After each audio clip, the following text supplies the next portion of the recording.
Hello everybody, my name is Ryan and I am the King of Booty Fab. And today's episode, I'm going to give you a peek at what's on the inside of my blowers here. I got to tear these down so I can start designing the drives and walk you through what's going on. You can see how it works, see what I got to do to them. But yeah, if you've been to my channel before, thank you for tuning back in. And if you've never been here before, hang around for a while. I do some pretty cool stuff, at least in my opinion. Do me a favor though, if you haven't, subscribe to the channel, like the video, share it around, drop me a comment, do the whole YouTube thing. I sincerely enjoy every minute of it, interacting with all you guys. So, yeah, let's take a look at this thing.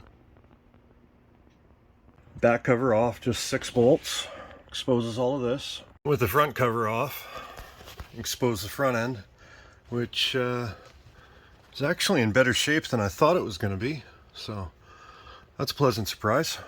Pull this plate off the back, and it had spacers under all 3 of the bolts. With that off, this is what we've got exposed. I gotta be honest, these were stuck when they came to me, so I was actually worried that there's going to be some damage, but as soon as I could get a wrench on the end bolts, they spin pretty smooth. There's a couple of rough spots, but I think it's just because there's some crap in there from sitting around. It looks like I shouldn't have a problem cleaning these up so far, but we're going to strip it right down, so I'll keep digging. 4 bolts to pull this off. That's the spline drive the drive shaft would have gone into. Interesting enough, looks like some kind of drive cushion, like a soft drive. But yeah, with this off, so the front end's looking like. Grab a couple more bolts, pull these gears off. So these rotate pretty easy. And obviously when you're trying to spin this, I didn't want to put an impact on it. So I just took a small piece of wood, jammed it between the rotors there. They broke loose real easy though. But yeah, just going to thread this bolt out and see if we can't get these end covers off. Kind of bouncing front to back, front to back. This is the back side of the blower again. And this is why a lot of people don't use the 53 series. The B&M 144 superchargers that you can buy modern day were based around the 453 model. They're pretty similar. But on your general 71 series blowers, they run bearings to support the rotors. And here, they're just precision machined holes, meaning there's no bearings here, and this supercharger, the 453, needs a pressurized oil line and return on it on both ends. They need them on both ends. That's what keeps these alive. And you can see, like, this has been sitting out here on my car for months, and it's still lubed up, and they still spin pretty easy. Now, the machine, or the lack of bearings here is one reason.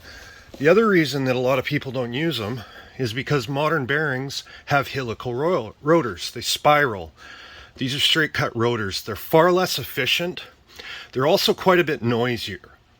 But in my case, I love the sound of blower whine, so I'm actually stoked about having straight rotors because it's going to make this thing sound insane. But yeah, not super popular. That's why there's not a big aftermarket support for them. When you get into the 71 series, they have bearings. So a 471 would have bearings on each side. Now, for anybody that doesn't know, all of the numbers mean something. The first number, in this case of 4, is the number of cylinders in the diesel motor it came on. The second set of numbers, in this case 53, would be 53 cubic inches per cylinder. So this blower came on a 4-cylinder motor that was 53 times 4, 212 cubic inch. Just like a 671 would be a 6-cylinder engine with 71 cubes per cylinder. And then you can get into the 871s, 1071, 1271. There's also the V series, so you can have a 6V71 or a 6V53, which would mean it's a V6 with 53 or 71 cubic inches per cylinder. That's how you figure out what these came on. It really is a simple system. So in this case, I'm running a pair of 453 superchargers. Speaking of oil, see this pipe plug there? There's not one here because it's on the other side. Now each of these end plates are identical. They're just flipped end to end. So this, I'd have to double check, but I am pretty positive that that's actually my oil feed. And you can see down in the hole there, that hole there, that's the drain that would have returned it back to the pan. Now in my case, this is going to run right into my intake. So I'm going to have to work something out to get oil to return back down. But I don't think it's going to be an issue. Guys have done this before. I'm just going to do it again. So it didn't take much. Kind of tapped. These corners here stick up above, like you can see right there. Tap it lightly with a mallet and it started to come off. Now there's a dowel there. The other dowel is in the cover. Now that rotor has been scarring up the end plate, and it's obviously not ideal, but end of the day I can get a new end cover or new end plate if I need. I know I can get rotors. I mean, these parts are out there, so I don't think it's the end of the world, and it may not even affect it, but I'll clean it up the best I can. Worst case, I get it running and it doesn't make a ton of boost. It's okay, I can always build it up later. I want them on there. So now I got this one off. I'm gonna get the other cover off. I'm not sure I can get the gears off without a puller. And to be honest, I'm not sure where my pullers are since we moved in here a year and a half ago. They're probably in a box I've forgotten to unpack. So I might just end up taking the rotors right out of the case with the end plate and dealing with it later, because I want to take a look inside this thing. Just like that, it's out. Now, what I wanted to see was the shape of this outside wall, because when these spin, this is where the boost is made. A lot of people think that the air is pushed down into the middle, and the air actually comes, well, this is the bottom, but picture carburetors out here, through the carburetor, into here. From here, this air is pushed around the outside wall, and it'll come out the bottom, and that's where the boost is made. So how tight these rotors are to the outside wall is pretty critical. That's why modern day blowers are Teflon lined. The tolerances are way tighter, because on these diesel applications, these are not making boost. They're not making boost at all. These are used for scavenging because they came on a 2-stroke motor. Now, since they're only scavenging, all they're doing is a big air pump. We're trying to build pressure, and with an inefficient design, you end up having to spin it a lot faster to make pressure than, say, a 471 that's going to have tighter tolerances, or even better, an aftermarket brand new unit. The brand new units are going to be tighter tolerances, they're going to last better, their bearings, all that stuff. But I love this old metal, and I honestly don't care if it costs me the same amount of money to put these in after I've rebuilt them as it would to go out and buy brand new blowers.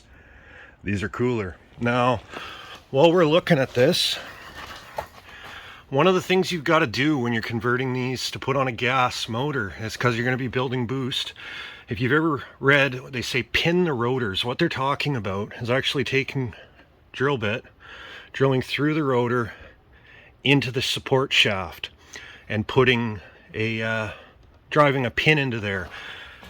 It's so, because these rotors have to stay timed to the gears, because you can imagine tolerances are pretty tight in here, and if this rotor were to spin it all on the shaft, it's going to be catastrophic. It's going to take out blowers, send parts into your motor, everything's junk. So once we've got them all cleaned up good, make sure everything's solid, we're going to pin these rotors and make sure they're timed right. Now, I've done a little bit of digging online. Some of the information is lacking because these blowers aren't as common as all the other ones. But there's actually ways to take these apart, shim the gears and stuff, tighten up the tolerances, which is going to make them more efficient. Again, not as good as a modern unit, but it's definitely cooler. While we're inspecting these things, one of the things I wanted to check out was make sure that these aren't all scarred up. Now, obviously, this is the rotor that's pretty chewed up. Oh, focus, there we go. This is the rotor that's pretty chewed up. But this doesn't concern me. I can clean this up. It's going to suffer some efficiency loss. But on here, we don't want these all scarred up. And, you know, run your fingers over them. There's nothing here that feels like they're junk. Now, I could be wrong, but I'm under the understanding that these rotors, there's no difference between the rotors. The end plates are the same on both ends.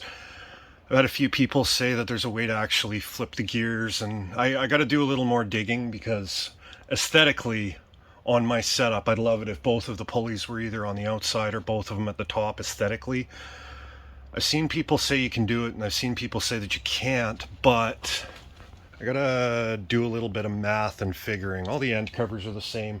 Now, the other reason that I tore this apart is because we need to figure out how to spin this thing. Since they do not make production pieces for it, this was bolted up. This side. So this was bolted up, and on the diesel, it was just a spline shaft. Looked like a tiny torsion bar, if you can picture that. It's double splined. It would run from the timing gears out to the blower. Now, obviously, I need something to come out so that I can put a belt on it, or chain, or I think I'm going to go belt. But I need something to come out from here to go out where I can drive it from my crank. Now, the covers on these blowers, this is another thing that makes them not quite desirable, is the cover is just a stamped tin cover, and you can see like this lip is pretty good and mangled. These are smashed up. The rear cover has no holes, but this one we're not even worried about. I can make this cover really easy. This one here, what we need is we need a piece coming out with bearings in it to support the end of the shaft so that we can put the pulley out here. Picture this. We want the pulley out here so it can run down to my crank. Now, obviously, this isn't accurate enough, so you can buy billet units for any of the common blowers, and say a 471, 671, anything like that actually has a cover. If you've seen pictures of my 671, see if I can find a picture of it to throw in here. It actually had a bolt-on snout. Now the thing is, there's plenty of companies that make snouts that'll bolt on, but again, we're with a model that's not very desirable. So I need to figure out how to make a cover that has the snout perfectly aligned to center here and brings my pulley out about 6 inches further than the end of this cover. That means we're going to need some support. Well, I guess the easiest thing to do is to just walk out to my car and lift up the hood. But you can see that cover is actually machined. See those 6 bolts there? There's the same splined collar, just different setup. Except on this blower, I can just buy a drive. I might still build it, but I can buy a drive which will push that out where I need it to be. But basically what I need to do is make something like that that's only got 6 bolts in the cover and fits my baby blower. So here's the thing. I listed all the downfalls to this particular blower. And I mean, the logical question is, if there's that many downfalls, why would I use it? Well, one, because I have them. They're both sitting here. My other car's got a 671 like I showed. But the fact of the matter is that superchargers don't exactly grow on trees, especially around here. I don't see them pop up a whole lot. So finding a pair of them was a wonderful score. But beyond that, this entire car is about giving parts a second chance. I mean, I can look at the car, the backside here. Almost everything here was about to be thrown in the scrap bin. It was garbage. You know, where do you pick up a V8 for a case of Corona? I mean, the whole car I've tried to go with using parts that would have been tossed. It's my green car. It's my recycled masterpiece. And there's something about putting old parts to use. Anybody can go out and write a big fat check and buy some polished aluminum off the shelf 671, put a big fuel injection system. I can do all kinds of things, but the fact of the matter is that I have the capability to run a lathe. I can design all these parts in CAD. I can have them cut out on the CNC plasma table.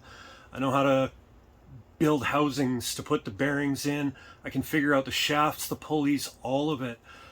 I like the look of, say, a triple V-belt setup, and I think it'll look really good on this car. I think once it's all put together that these blowers are going to look the part. And beyond that, I actually really like the way these blowers look. I know it doesn't really mean anything, but a 471 has these big flanges off the bottom. They mount differently. Aesthetically, I really like these blower housings. That said, there is obvious the other part of the equation that for what these ones cost, you know, these were a couple $100 on Marketplace. Thank you, Doug. I would have spent a whole lot more money. Now, if I didn't have the tooling or the access to the tooling or the skills to use it, and I was paying somebody hourly to go out and make me custom parts, that wouldn't make financial sense at all, and I wouldn't have the satisfaction of putting it together. But, I mean, I love blower wine. One of these blowers is going to be loud. The pair of them running through the side draft carbs, I mean, this thing's going to scream. Some big, side dump headers. It's going to sound awesome. And it kind of completed my vision. Now, I said side draft carbs from the beginning. Even before the superchargers, the plan was to put side draft carbs on it. There's something about side draft Webers that just, I love it. It's a beautiful setup. Now, it's been back and forth as to whether they're going to be enough. And I actually sat down the other day and I crunched way more math, and I realized something that I hadn't thought of before. Now, I calculated the volume needed, the CFM needed to feed this motor. I've been through all of the equations, I've done the math. Now, I'll break it down a little bit later, but everybody said a pair of side draft Webers is not going to be enough carb. I was going to buy a set of 45s. Doug stumbled on a brand new set of DCOE, which is the side draft Weber designation 40s. Brand new, they're redline Webers out of Spain. They're not Chinese knockoffs, and they were less than half the price of ordering them online. Stepping down to a 40 worried me a little bit, and I crunched the numbers, and on paper, a pair of DCOE 40s would be capable of feeding this motor up to about 6,000 RPMs and 10 pounds of boost. Now, for one, everybody I've ever talked to said these motors don't like to rev. 5,500, they're about topped out. Let's be real here. I'm not building this motor up, not a 260. I got my eye on a couple of 403s, but it's not going to happen for a while. Eventually, I'd like to put a 403 in this, but it'll just swap in. I can swap over everything. Now, 10 pounds of boost, we're back to, I don't know if this motor will take 10 pounds of boost. I've had a few people tell me that the crank is going to snap in half if I try. Honestly, I'm probably going to put between 5 to 7 pounds of boost, and I'm going to set the rev limiter at 5,500 RPMs. And if I can't have fun with that, I don't deserve this car, really. So, I'll insert a picture somewhere, maybe right here. I've got these carbs. I'm going to go out of town and pick them up from my buddy pretty quick, or he's going to come out here. But either way, I'm going to have these carbs right away, which means I can start building the intake. The reason I haven't cut the parts is because I need to verify the mounting pattern. But I'm going to send out all my brackets to get cut right away here, which means I can get the rear axle in. I got a set of Dominator airbags showing up sometime in the next week, which will allow me to get the back end linked, all the air rides set up. I've got my front links all figured out. I'm probably going to drop a video on Monday and do a Monday morning CAD video because it's been a while since I've done it, but show my link setup, quick run through of everything, how I'm doing it, how it's all going to fit will be on the computer. So Monday, if that's not what you were into, guys, heads up, that's what's coming.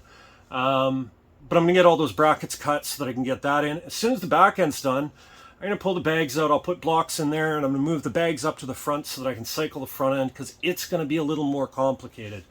But it allows me to buy parts as I go. I don't have to buy them all at once. And yeah, I can still make some progress.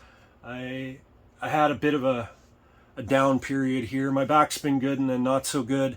It sucks because I really wanted to be out here working and I haven't been able to. I just haven't been in any shape.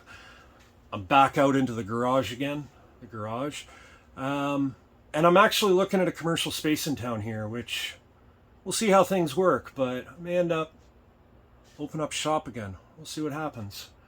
But the Webers, there we go. Sometimes I just lose my train of thought. Now, I've had a lot of people tell me that they're not going to be enough carb for this motor, and I crunched the equation. And everybody says, well, how can you say there's enough carb for this V8 that's going to run boost when you put 2 of these carbs on a 4-cylinder? Now, something I had not even considered until I stumbled on a comment by somebody that something clicked inside my head. Now, if you think about it, the way this motor's set up, carb feeding each supercharger, they go into a common plenum. When they're running an inline motor and you see a 4-cylinder that's got 2 carbs, you see a 6-cylinder that's got 3 carbs, when they set them up that way, it's not a common plenum. Your intake runner is running straight from one set of the carbs straight into the intake valve of 1 cylinder. Now on your motor, on a common plenum, 1 cylinder will pull air through the carb. When the next cylinder starts when that cylinder stops, another cylinder starts. You're drawing air through the carb full time. When you've got them running on an inline engine, the carb is not being used 360 degrees. It's not constantly pulling. Picture it as a pulse. It's a 4-cycle engine. It draws air, it compresses it, it ignites it, it pushes down, it pushes out the exhaust. The carb's actually only pushing air into the motor 25% of the time. So you have to look at the fact that if it's only pulling 25% of the time on an inline engine, when it's set up like this, it can actually provide 4 times more air than it does in an inline engine running individual intake runners. If anybody followed that. I was pretty proud of myself once I finally wrapped my head around that, because I couldn't figure out why I was having this argument with people. But there's that moment that I had to step back and think about what I was actually looking at. So for anybody looking at it, that's why I have no concern about these carbs. I spent so many nights up, I couldn't sleep. My back was killing me. I got on my phone and I'm laying in bed just searching the internet for any kind of info. I wanted to be better educated. I got a pretty good handle on it now. And since I've looked into the tuning on these Webers, I am so stoked to get them up on this car, because compared to tuning a different carb, these are, wow, they are user friendly. I love it. I can't wait to get them on the car. But I'll tell you what, I'm going to go inside, do some family stuff tonight. I wanted to tear these down. I figured if I was going to tear it down, I may as well videotape as stuff comes apart. I'm going to get them all cleaned up, and as I put them back together, I'll show the bits and pieces. We got to build the drives. I'm going to be on that. So in the future, there's going to be a video of me doing the covers, the snout drives, the intakes out to the carbs, and I'm going to break all that down. See everybody on Monday for some suspension stuff. Thank you for tuning in for a while. Subscribe to the channel, like the video, drop me a comment, do the whole YouTube thing, and I'll see you guys on the next one.